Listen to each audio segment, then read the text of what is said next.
And I'm running because I'm a patriot. I'm concerned about the direction of our state and our country. And the way that I hope and plan to win, not only the primary but the general, is to continue to do what we're doing, running a typical New Hampshire grassroots campaign, going into people's living rooms, businesses, senior centers, county fairs, old home days, triathlons, road races, holding town halls. We've held 4 of them, which are open to everybody: trackers, protesters, Democrats, Republicans, Independents, Free Staters, Tea Party. Everybody just comes in. We had a wonderful one with Senator McCain. We had another one the next day in Franklin. Had veterans town halls where we just pretty much allow veterans to come because they're veterans issues, obviously.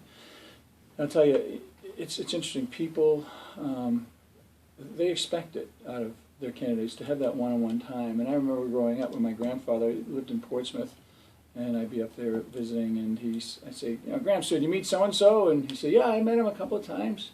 So what do you think? Who are you going to vote for? Well, got to meet him a couple more times, and I'll make that decision. And it's so true. They want to see you, they want to hear you, they want to ask you questions, and then they make the decision. And that's what I'm doing, and that's, quite frankly, what I enjoy.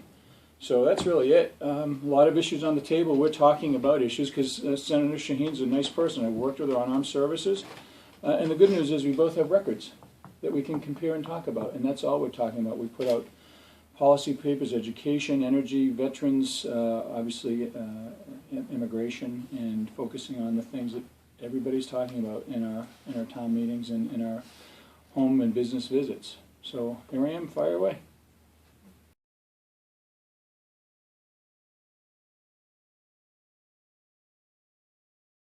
Okay, let's talk about Iraq. It's top of mind right now, and the horror of this this execution of American citizens is still fresh in all of our minds. It's particularly close here, not only because he's a journalist and because he's a New Hampshire resident, but he has family ties to this region. His mother's from Keene. And my sense is that this is kind of a palpable game changer, what happened yesterday. And I'm wondering if that's how you feel about it, and if you could just talk about what this has done for you, and a little bit about how you view our strategy as it relates to Iraq right now. First of all, I'm angry. I think everybody's angry. They're sad, obviously compassionately sad for the family. I mean, Gail and I were just talking about it in the car as we were coming up, because I remember watching the previous beheading, and I threw up. It was deeply disturbing. It's something I still can't get out of my head, quite frankly. When I heard that this happened again, it brought back memories of, obviously, the previous beheading with Daniel Pearl. And let's talk about policy. I just retired from the military after 35 years. My last 4 were at the Pentagon. I retired as a colonel, infantry, quartermaster JAG, worked for General Grass as one of his deputy to the chief counsel. Understand the issues was on armed services, homeland, and back on October 11th, I wrote a letter along with other senators saying, please don't leave as is. Don't leave all those gains on the battlefield in Iraq. Do what has been done in Korea and Germany and Japan, and have that transitional force there so the fledgling government can kind of lean on us and actually be there as a sounding board. We can say, hey, listen, you really have to include these guys. Just somebody there as a stabilizing force. And the president didn't do it and blamed it on a status of forces agreement, which I quite frankly don't agree with. I think he could have executed it and come up with an agreement had he really wanted to, but not for that, I think, lack of vision. By keeping those forces there, I don't believe we'd be in this situation. That being said, it's easy to talk about what happened in the past, but let's talk about what happened right now. What's the goal of ISIS?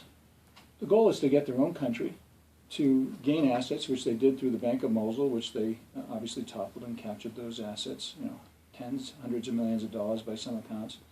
Also to gain oil fields and other strategic assets in that region, export oil to gain additional assets. They kidnap and ransom to get additional assets, and their goal is to basically have enough money to export terrorism around the region and the world. That's their goal, and to quite frankly, put a flag in the White House most recently. So what's our goal? Our goal is to make sure that that doesn't happen. And we have to work with our Arab League partners and our allies to make sure that doesn't happen. I have suggested prior to this all happening that we need to have targeted and immediate airstrikes to disrupt and dismantle the command and control structure, and also dismantle their supply lines, push back, arm the Kurds, who are our strongest ally in that region, and allow the Iraqi army and the Kurds to regroup and kind of push back. They've recaptured the dam, which is a strategic asset. Had that gone and they brought it up, it would have been devastating for that region for generations. So I'm glad the President's finally moving forward. However, does that mean we put boots on the ground? No, I don't believe they're necessary. We already have boots on the ground. Let's be real. We have advisors right there now dealing with some of the training and other situations there.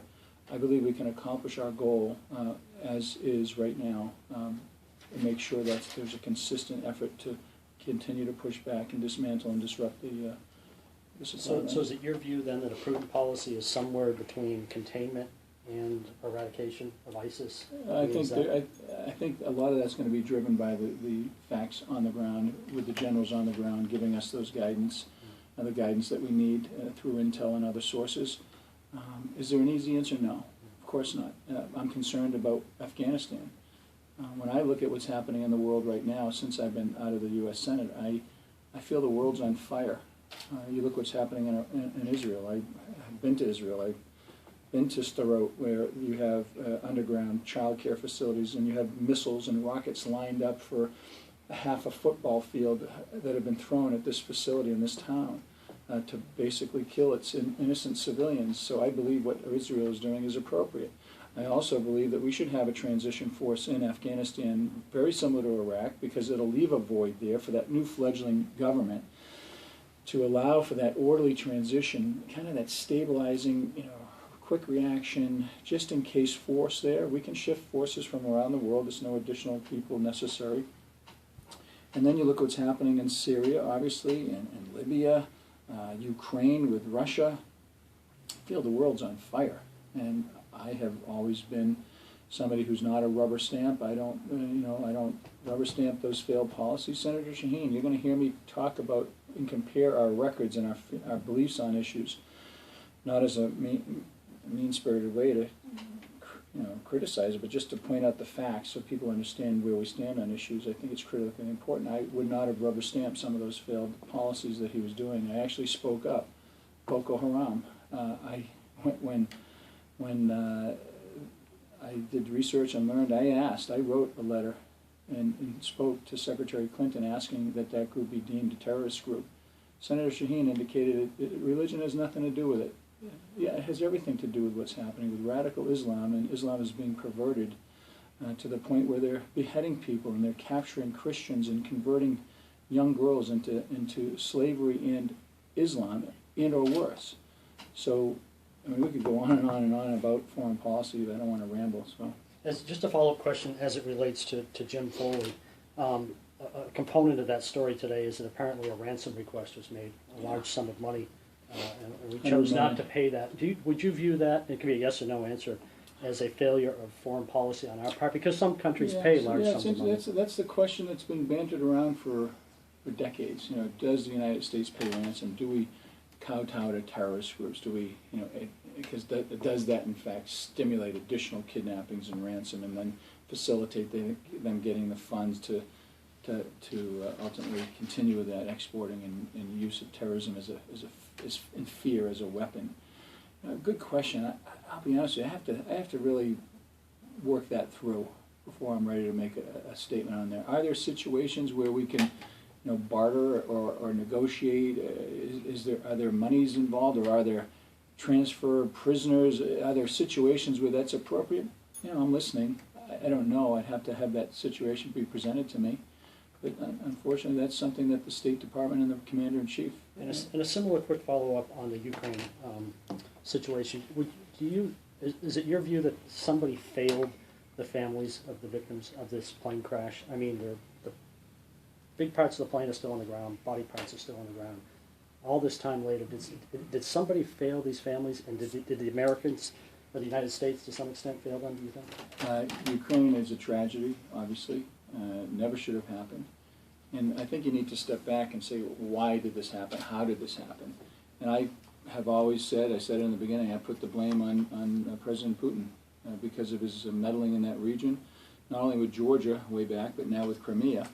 The fact that he now is allegedly instigating and helping train the rebels to put pressure on the Ukrainian government, I think that if in fact it's borne out to be true, which I understand it's pretty much certain that those are Russian-made weapons trained by Russian military to do that certain, that type of thing, I mean, what do you expect? Yeah, what Putin should have done if he wants to be the world leader that he's trying to be is he should have immediately called for an immediate cease and desist, and the world bodies should have been able to get in there and offer proper respect and for those family members who passed away as a result of the murder, and they should have been able to gain and gather all the evidence. But I think one of the reasons it didn't happen is because they know where it would point. I mean, it was shot down. It was Russian-made weapons, and so they don't want to find that out. They don't want to have the world push against them anymore. But what should we have done when they took over Crimea? The president did virtually nothing. Rubber stamped by Senator Shaheen as a member of the Foreign Relations Committee, and those failed policies once again.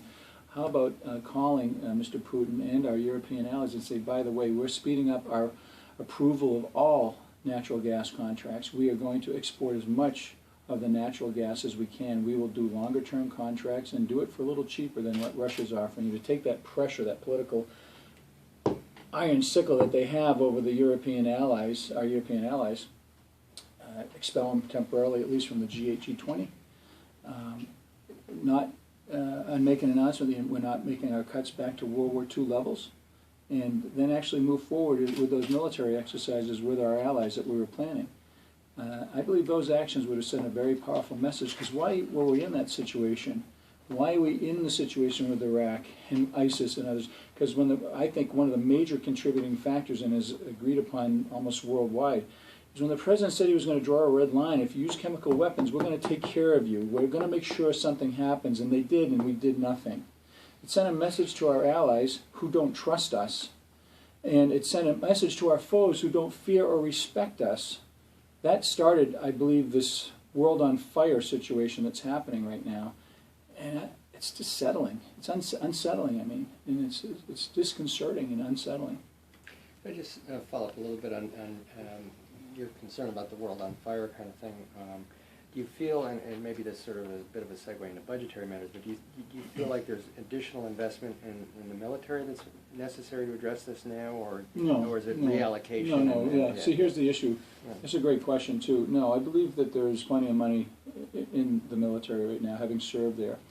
It's a question, though, of whether the president gives transfer authority to those generals on the ground and others, the Joint Chiefs in particular, to transfer the funds around. If you remember during sequestration, everyone complained about the planes. Remember, FAA planes delayed, cancellations. Well, what did the president do? He gave transfer authority to the FAA so they could actually take funds from one budget and put it in another, and they worked it out.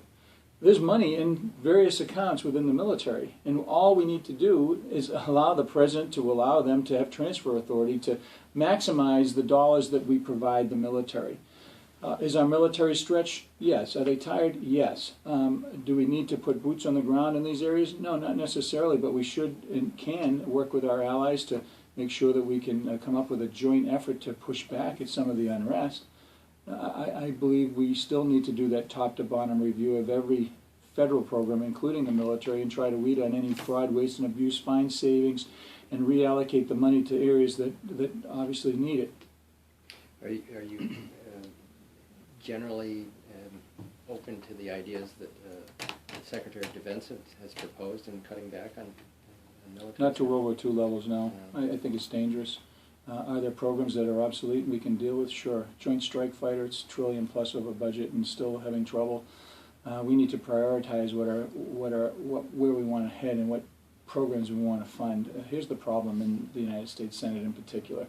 So they don't go through any ordinary order. They don't go through the appropriations process. They don't go through the committee process. They bring a bill up. Harry Reid moves for cloture. He fills the amendment tree, doesn't allow any amendments except a couple for his friends, and then moves for a vote 30 minutes later. That's how they do it now. And it's just to spot people back and forth. It's not to solve problems. What we need to do is allow the ranking members and the chairman of those committees to actually do their jobs. You bring a bill up, you have a hearing, you have a public hearing, you spend, oh my gosh, 2 or 3, 4 days on it? and then you bring it forward and maybe have a couple of days of debate. Every time we did that, we did it on the insider trading bill, the Hire a Hero Veterans bill, crowdfunding, did it passed almost 100 to nothing. Every time we did it, we spent more than 30 seconds on a bill. So we need to get back to the regular order, and part of that is through armed services. We did and have done defense authorization bills. I was one of the ranking members on that committee. We spent a tremendous amount of preparation, and it was a fair and open hearing process for almost 2 weeks to try to get that bill done. Where is it? It's on Harry Reid's desk. It's unacceptable what's happening right now. The Senate is broken, and part of the reason it's broken is because you have senators like Senator Shaheen, who votes over 99% of the time, every time with the president. As you know, I was 50-50. I was the most bipartisan senator there. Senator Collins, Senator Snowe, me, and a couple of others right in that area.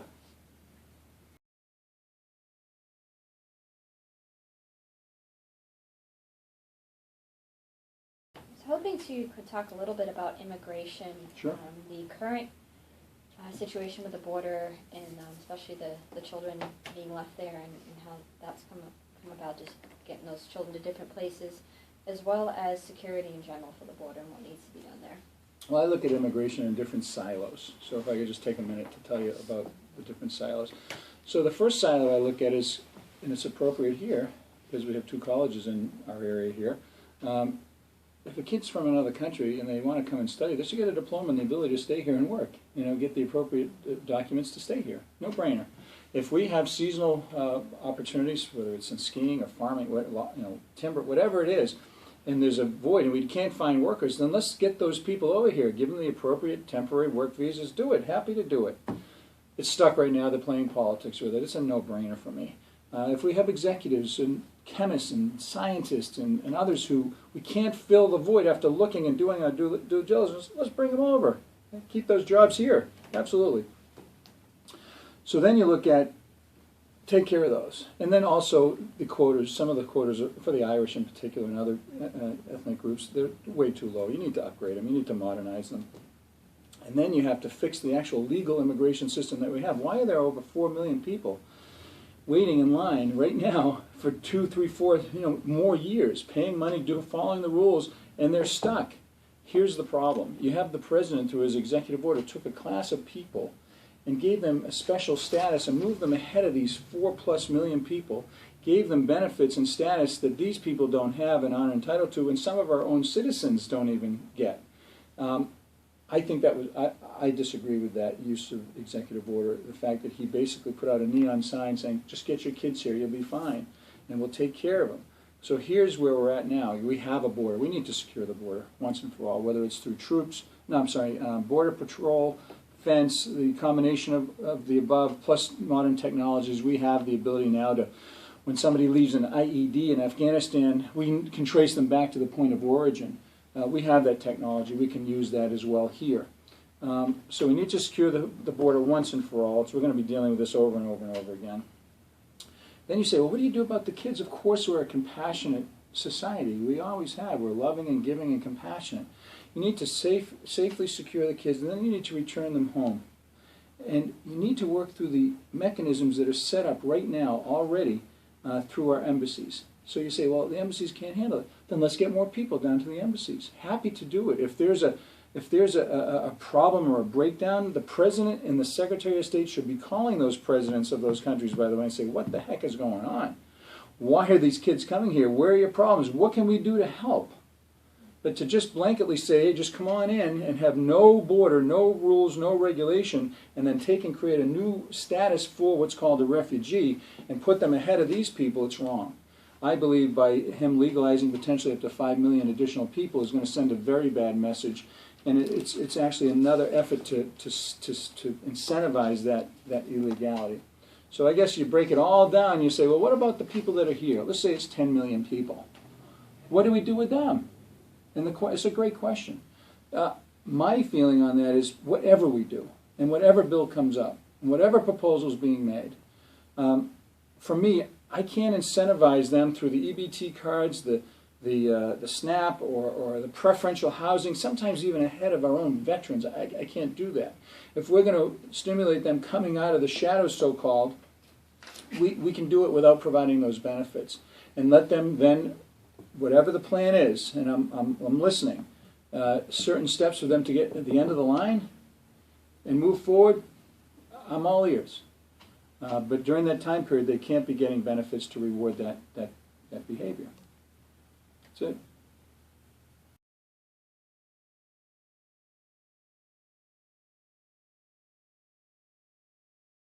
Irrespective of where any of our views fall on the spectrum for gun control, I think we can all agree that we'd like for our world to be a safer place, for Absolutely. our country to be a safer place, for our neighborhoods to be a safer place, and at the same time, respect gun owners' rights. Of course. If you get back to Washington, do you have any sensible, common sense legislative response approaches to striking that balance so that we make our neighborhoods safer, but we're protecting them? Yeah, it's a great question. Of course we want safe neighborhoods. Everybody does, and everyone wants to have the ability to, adhere and have the benefits of the rights guaranteed by our Constitution. I've been in the military for 35 years, signed on the dotted line at 19 to defend and protect our country and adhere to the tenets of our Constitution. I have a licensed gun carrying, I don't have it on me now, but I'm a gun owner. I had a license to conceal and carry prior to moving back home to New Hampshire. Believe people have that right. So the question is, am I going down there to propose any new legislation? No. I have a long and strong record on these issues. Here's the key, though.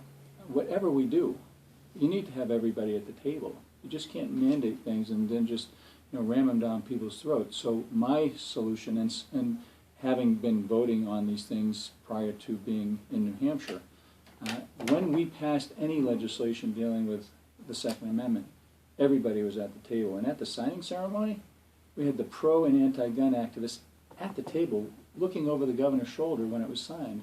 And I think that's the key. Whatever we do, whether it's dealing with the Second Amendment, dealing with budgetary issues, dealing with a lot of the problems right now, especially with our budgetary issues, if we're looking at trying to step back from our debt and deficits, you got to have everybody at the table. And right now, they're not doing that. They don't talk. They don't work together. They do nothing together. And I am a known problem solver. You can argue with the facts. I'm the most bipartisan senator. My opponents are using it against me in the primary. Quite frankly, I'm proud of it. I said I was going to go down there and do a few things. Read the bills, which I do, everything. See how they affect our state, our country, our debt, and our deficit, and I vote. Period. I don't care who's sponsoring it. I don't care where they're from. If it makes sense and it moves our country forward and moves in a positive direction to solving problems, I'm all in. Would you agree with the notion that the NRA,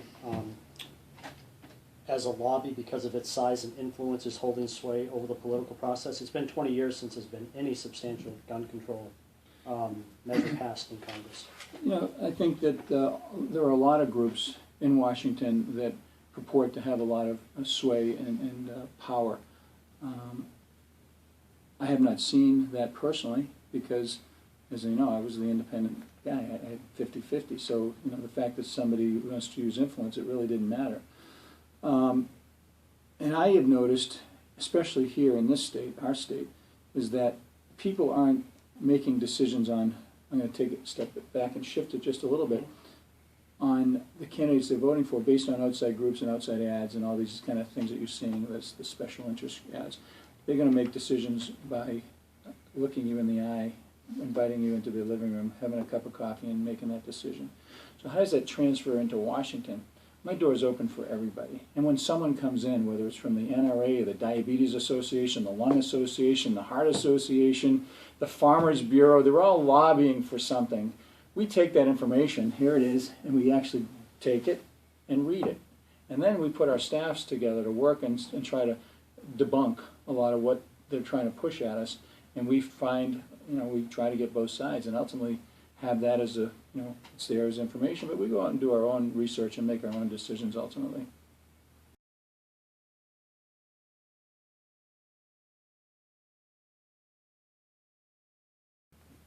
Scott, obviously you have an extensive history with healthcare reform, both in Massachusetts. The only one in the country, I think, who has the credibility to even talk about it. So let's talk about that a little bit. You've said that you would repeal the Affordable Care Act. You can call it Obamacare because he likes it. Well, you can call it that if you want. it doesn't matter to us. We've used both in our editorials. I know, I'm kidding. So, you said you're for repealing that measure. Yes. And you've seen what of it came from Massachusetts and how well or not the facets have worked. Is there anything in there that you see as having been worthwhile and that you would prefer stay in place?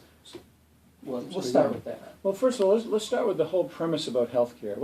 I think the first question I would maybe ask or point out is, how do I feel about healthcare? Well, I believe that everyone should have either the ability to buy or access, and if they can't afford it, the ability to, be cared and covered for. I don't believe any family should have to worry about waking up and wondering whether they're going to lose their home over some type of catastrophic event affecting them. That's why I worked so hard on the bill that passed in Massachusetts to make sure that it was done properly, and it passed 198 to 2. Because guess what? Everyone was at the table. And when it was signed, everybody was there except 2 people in the entire legislature. And what did it do? It addressed the needs of that state. Now, will that bill work for New Hampshire or Vermont or Maine or who knows? But when you're talking about the things that people care about, yeah, listen, the main things are catastrophic care and coverage, pre-existing conditions, covering a kid up to a certain date. Those are all incorporated in a state plan. We did it. We addressed those things.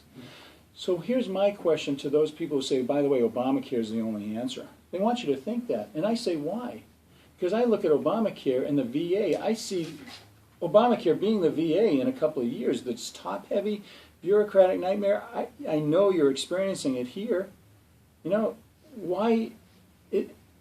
Every business I've visited since I decided to run, every single one, costs have gone up, deductibles have gone up, coverages have gone down, and we're not talking a couple of dollars, we're talking thousands of dollars. And we're talking mom and pop businesses, individuals, businesses. You have a few people, certainly you're getting the subsidies. That's great.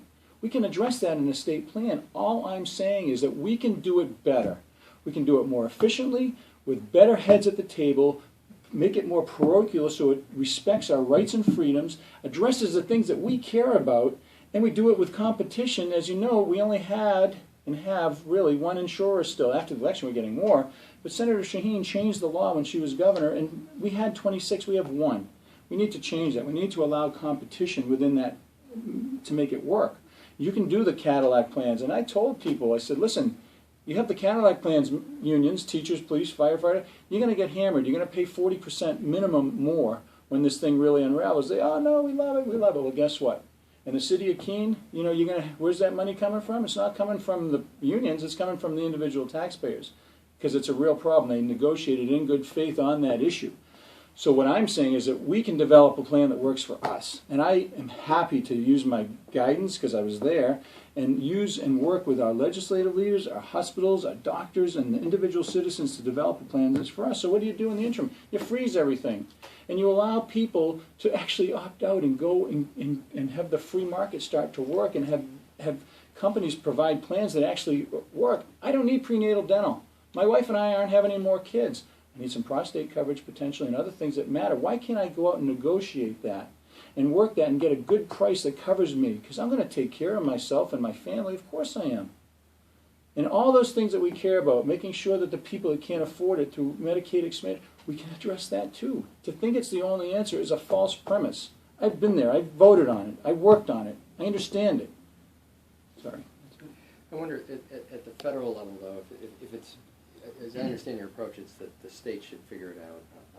They can use they can use any model they want. There are models out there. Right. But is there something the federal government should be doing to facilitate that? Because I think they can incentivize the states. Before Obamacare, right? Well, that's not necessarily true. The legislature in our state, in New Hampshire, in some states. I'm focusing on this state, as I focused on my prior state. There are many efforts by the legislature here to deal with competition, to increase competition, change the law so we could have competition, allow cross-border competition if we wanted, and other efforts, and they were thwarted each and every time by the governor and the democratically controlled legislature. You really, it's something if we care about it, because I think, I'll be honest with you, I think that people now kind of get it. Maybe they didn't get it prior, but they understand now that this thing is a mess. And I've been to so many businesses, and I say, "Are you hiring?" They say, "Yeah, we're hiring. Yeah, we are. Hiring attorneys. We're hiring people to understand the regulations because they change on a weekly basis, and it's killing us. We're not going to 50. The business mandate's coming in. You want to know what the #1 economic challenge is right now? And you go ask the people at Athens Pizza, which I've asked, and you ask everybody else. It's that lack of regulatory and tax certainty. People don't know what's next, and as a result, they're just kind of like this, and they're holding back, and they're not doing anything. They're almost paralyzed. That's what we need to address. We need to give them the plan. We need to let them know what's up. And they don't, and they're nervous, and then as a result, it's hurting our economy.